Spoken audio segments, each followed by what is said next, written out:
रात, अंधेरा, डर। यह कहानी है एक ऐसे गांव की जहां रात होते ही अजीब घटनाएं घटने लगती थीं। हमारी कहानी शुरू होती है पागलपुरा में। एक गांव का बड़ा ही मजेदार नाम है ना? लेकिन इस नाम के पीछे छुपा था एक रहस्य। पर पागलपुरा का एक भूतिया राजा था। यहाँ की रातें बहुत डरावनी होती थी। रात को लोगों को अजीब सी आवाजें सुनाई देती थी। ये आवाजें कभी कभी इतनी डरावनी होती थीं कि लोग कांप उठते थे। ही कोई हंसा। ये हंसी सुनकर लोगों के रोंगटे खड़े हो जाते थे। क्या ये भूत था? सब डरे हुए थे। कोई नहीं जानता था कि ये हंसी किसकी है। एक दिन लल्लू नाम के एक गांव वाले ने कुछ देखा। वो बहुत ही हैरान था। एक सफेद परछाई वो हवा में तैर रही थी। लल्लू की आंखें फटी की फटी रह गईं। और पता है क्या, वो हंस रही थी। लल्लू बेहोश हो गया। उसकी हालत बहुत खराब हो गई थी। जब उसे होश आया तो उसने सबको बताया। गांव वाले उसकी बात सुनकर हैरान रह गए। ये खबर पार्टी में पकोड़ों से भी तेज फैल गई। हर कोई इस घटना के बारे में जानना चाहता था। सब हंसने वाले भूत के बारे में बात कर रहे थे। गांव में हर तरफ इसी की चर्चा थी। अब पागलपुरा में दो दोस्त रहते थे, मन्नू और गोलू। बहुत बहादुर उन्हें लगता था। एक दिन उन्होंने फैसला किया, हम इस भूत को पकड़ेंगे। वो सबसे अच्छे, सबसे बहादुर घोस्ट हंटर्स थे। मजाक कर रहे हैं। मन्नू एक बड़ा सा जाल लाया। गोलू ने अपने सर पर एक बाल्टी पहनी हुई थी। सुरक्षा के लिए उन्होंने अपना साहसिक कार्य शुरू किया। वो उस पुरानी डरावनी हवेली की तरफ चल पड़े। सब कहते थे भूत वहां रहता है।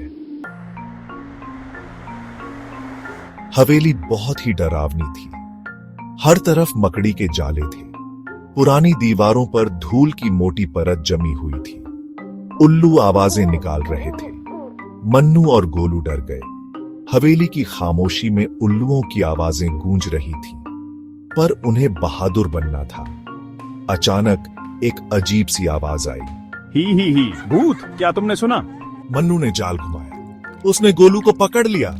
दोनों हंसने लगे। तुमने भूत को पकड़ लिया, क्या ये सच है? नहीं बेवकूफ, ये सिर्फ मैं हूँ।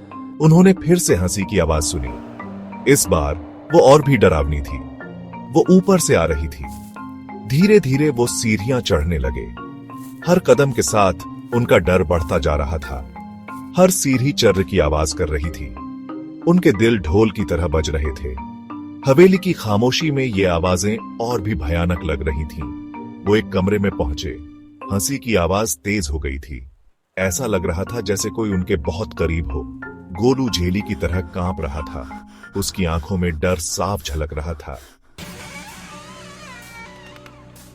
मन्नू, हमारे बहादुर हीरो ने दरवाजे पर लात मारी। दरवाजा धीरे धीरे खुला और मन्नू ने अंदर झांका। और उन्होंने क्या देखा? एक छोटा सा प्यारा सा कुत्ता। वो कुत्ता दरवाजे के पास बैठा था, जैसे वो उनका इंतजार कर रहा हो। वो एक टूटे हुए शीशे पर बैठा था। कुत्ते ने उन्हें देखा और अपनी पूंछ हिलाई। उसकी आंखों में मासूमियत थी। ही वो भौंका। उसकी भौंकने की आवाज सुनकर मन्नू और गोलू हंस पड़े। कुत्ता बिल्कुल इंसानों की तरह हंस रहा था। मन्नू और गोलू भी हंसने लगे। वो समझ गए कि ये कोई भूत नहीं था। उन्हें एहसास हुआ कि ये कोई भूत नहीं था। ये तो बस एक नटखट पिल्ला था। वो पिल्ला बहुत ही प्यारा और खेलता हुआ था। उस दिन से वो अब डरते नहीं थे। उन्होंने एक सबक सीखा। डर को दूर भगाने का सबसे अच्छा तरीका है उसका सामना करना। जो डरावना लगता है वो हमेशा भूत नहीं होता। कभी कभी ये बस एक प्यारा सा पिल्ला होता है जो अजीब तरीके से हंसता है।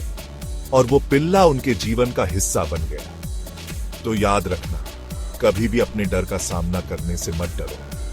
पता नहीं, हो सकता है तुम्हें एक नया दोस्त मिल जाए और वो दोस्त तुम्हारे जीवन को खुशियों से भर दे।